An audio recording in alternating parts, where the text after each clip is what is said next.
별이 빛나는 밤에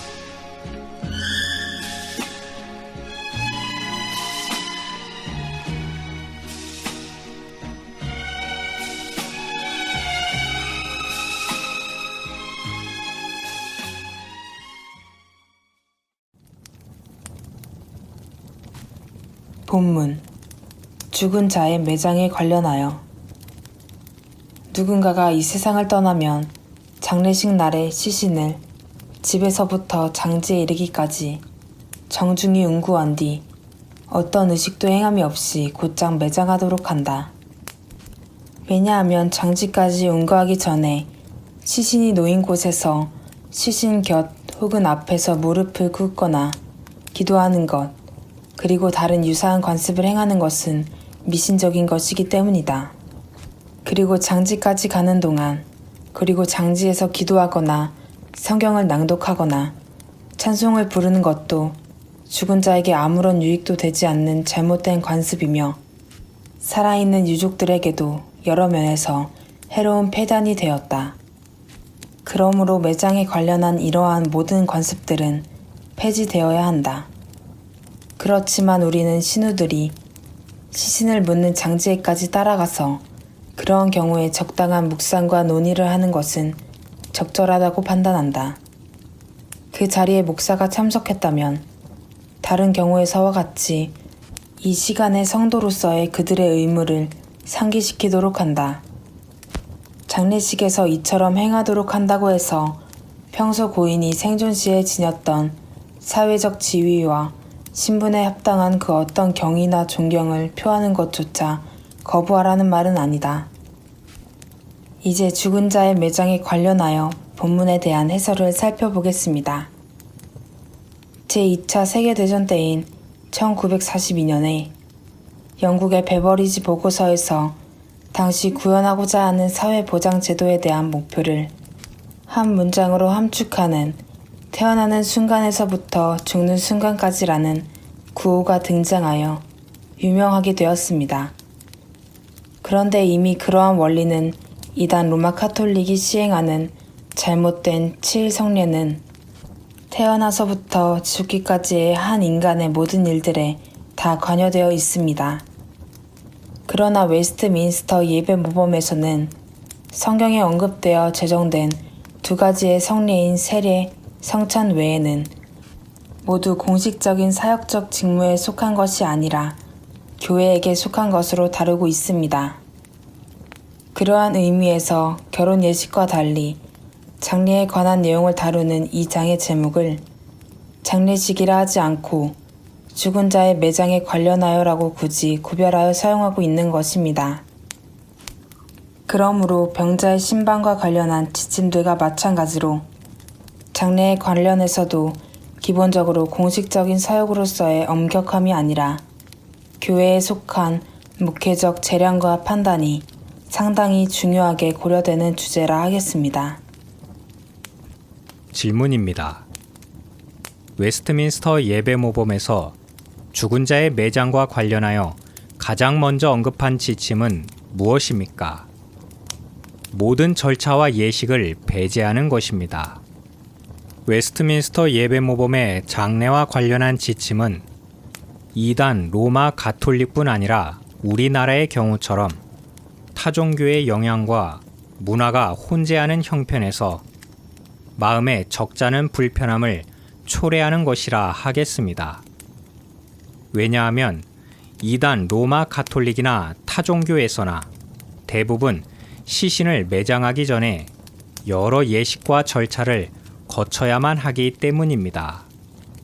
이단 로마 가톨릭의 경우에 17세기 초까지 각 지역별로 여러 수도원 전승에 기인하는 각기 다른 장례와 매장 예절이 있어 오다가 1614년에 로마 예식서에 의해 통일되게 되었으며 비교적 간소화한 예식서임에도 불구하고 여러 절차와 예식을 행하도록 하고 있습니다. 그 가운데 성당에서 묘지로의 행렬에 관한 내용을 보면 행렬 중에는 낙원으로라는 노래를 부르며 매장지에 도착해서는 축복 기도로 매장지를 축복하고 시신에 성수를 뿌리고 향을 드린 다음 나는 부활이며 생명이니를 스가랴의 노래와 함께 부릅니다. 그 뒤에도 자비를 구하는 기도문과 주님의 기도, 사제의 기도가 뒤따르며 매장이 끝나고 성당의 제2방에 이르기까지 여러 노래와 성경 구절의 낭독이 이루어집니다. 웨스트민스터 예배 모범에서는 이러한 모든 잘못된 절차와 예식들을 일체 배제하고 있는 것입니다. 질문입니다. 웨스트민스터 예배 모범은 시신을 매장하는 가운데서 행하는 여러 절차와 풍습들을 어떤 이유로 거부하도록 하고 있습니까? 구약의 율법에서는 죽은 자의 시신을 다루는 일을 부정한 일로 규정하고 있습니다. 특히 레위기 21장 1절에서 3절 말씀에서 제사장들은 오직 자신의 직계 가족들에 대한 장례에만 참여할 수 있도록 하고 있습니다. 뿐만 아니라 그처럼 장례에 참여하여 시신과 접촉한 경우에는 반드시 정결 예를 행하며 규정된 시일 동안 격리된 뒤에야 성읍으로 들어올 수 있도록 했습니다. 신약에서도 시신과 관련하여 별다른 예식이나 절차에 대한 언급은 없고 오히려 여전히 시신에 대한 부정의 시각이 깔려 있는 것을 볼 수 있으니 마태복음 27장 57절에서 61절은 예수님께서 죽으셨을 때에 깨끗한 세마포로 싸서 새 무덤에 넣고 큰 돌을 굴려 무덤 문에 놓고 간 일 외에 아무런 내용이 없습니다. 오히려 요한복음 11장 39절에서 주여 죽은 지가 나흘이 되었음에 벌써 냄새가 나나이다 라고 하는 마르다의 말로써 시신의 부정한 것을 언급할 뿐입니다. 그러나 시신의 매장이나 장례 절차에 관한 여러 이교 풍습들은 대부분 죽은 자의 사후를 축복하거나 사죄하는 예식으로 가득 채워져 있고 특별히 이단 로마 가톨릭의 경우에도 죽은 자의 사후를 축복하고 사죄하는 의미가 중심에 있습니다. 그런데 죽은 자의 매장 가운데서 이루어지는 이단 로마 가톨릭의 장례 예법들은 잘못된 연옥이라는 개념 가운데서 위령기도와 미사성제, 자선, 대사, 보속 등을 유족들이 짊어지는 폐해로 이어졌습니다. 질문입니다. 웨스트민스터 예배 모범은 죽은 자의 매장과 관련해서 어떤 일들을 예외로 허락하고 있습니까? 요한복음 11장 31절을 보면 죽은 나사로의 여동생 마르다를 위로하기 위해 유대인들이 마리아의 집에 함께 머물러 있었던 것을 볼 수 있는데 그들과 마르다는 여러 위로의 말을 건네며 머물러 있었을 것으로 익히 짐작할 수가 있습니다.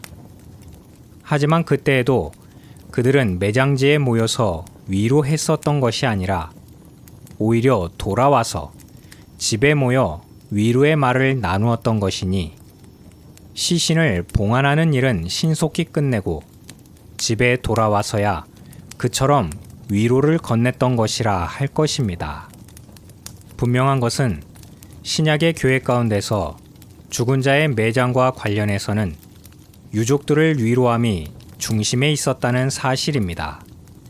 그러므로 장례에 있어 중요한 것은 죽은 자에 대해 기억하거나 회상하는 것이라기보다는 오히려 남겨진 유족들의 마음을 위로하는 데에 있어야 하는 것을 알 수가 있습니다.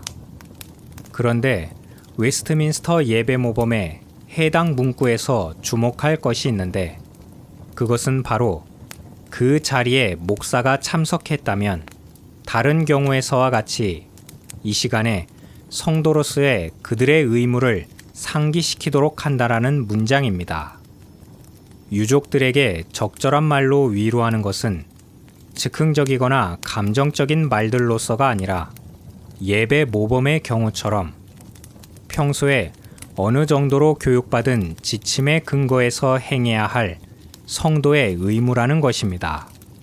그러므로 평소에 목사는 자기에게 맡겨진 성도들을 잘 교육하여 유족을 위로하는 적절한 말과 주제가 무엇인지를 숙지시켜야 할 것입니다.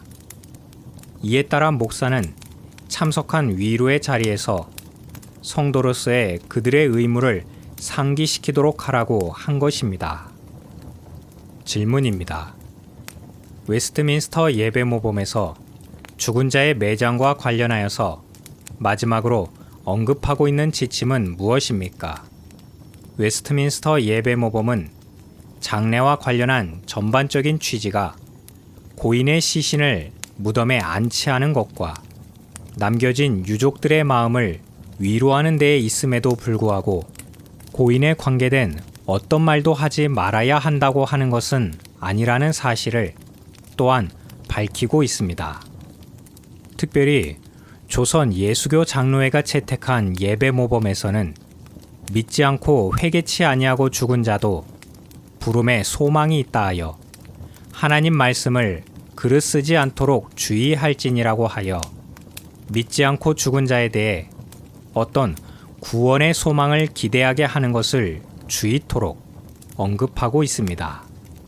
이는 반대로 믿음 가운데 죽음을 맞은 자의 고난이 변하여 영생의 유익한 복을 누리게 되는 것에 관해서는 충분히 기뻐하며 칭송할 수 있는 일임을 반증하는 것인데, 웨스트민스터 예배 모범에서 고인이 생존 시에 지녔던 사회적 지위와 신분이 라고 한 문구에 비해 훨씬 보편적으로 칭송과 기쁨을 말할 수 있다고 표현하고 있는 것입니다.